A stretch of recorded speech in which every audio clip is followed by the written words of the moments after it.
Let's dive into how emotions shape our memories and how we can reframe past experiences to change our perspective.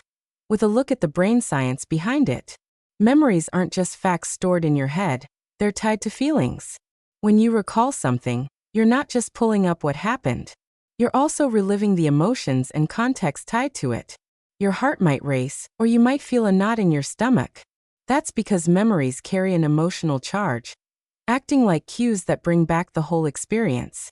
This emotional tie can make memories powerful, but also tricky. Take a tough moment from your past, like a scary outdoor adventure gone wrong.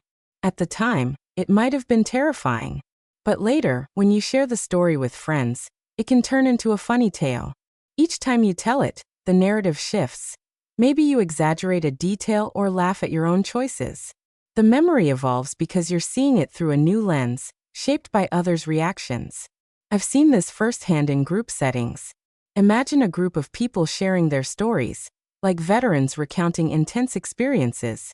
Someone shares a memory, and others chime in with their perspectives. Suddenly, the memory isn't just yours anymore. It's shaped by the group.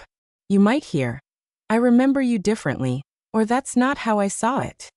This can reframe how you view the event, softening its emotional weight or giving it new meaning. This reframing is key. A painful memory, like a bad relationship, can be crippling if you hold on to shame or guilt. But if you reframe it as a lesson that made you stronger, it changes how you carry it forward. It's not about denying what happened, it's about building a new story around it. For example, you might say, "That was rough, but it taught me what I value." That shift can make a huge difference. The brain's wiring plays a big role here. Certain chemicals, like serotonin, help make memories flexible. When you recall something, your brain can tweak the connections between neurons, especially if these chemicals are active. This is why therapies or even certain treatments can help people rethink traumatic memories.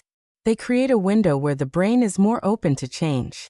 For instance, studies on treatments like selective serotonin reuptake inhibitors show they can boost this flexibility.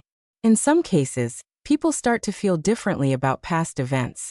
They might accept what happened and focus on moving forward. This doesn't erase the memory but changes its emotional impact. There's also fascinating research on other approaches, like guided therapies, that create big shifts in perspective. These can disrupt old patterns, letting you see past events in a new light. It's like hitting reset on how a memory feels. For example, someone might recall a traumatic event but, through therapy, start to see themselves as a survivor rather than a victim. This isn't just for extreme cases. Everyday interactions can do this too. Sharing a bad experience with a friend and laughing about it can turn a rough moment into a great story. The memory doesn't vanish, but its emotional grip loosens. You start to carry it differently. This flexibility is why memories are never set in stone. Each time you recall something, you're painting a new picture. The story you tell yourself, and others, shapes how you feel about it. That's powerful. It means you have some control over how your past affects your present and future.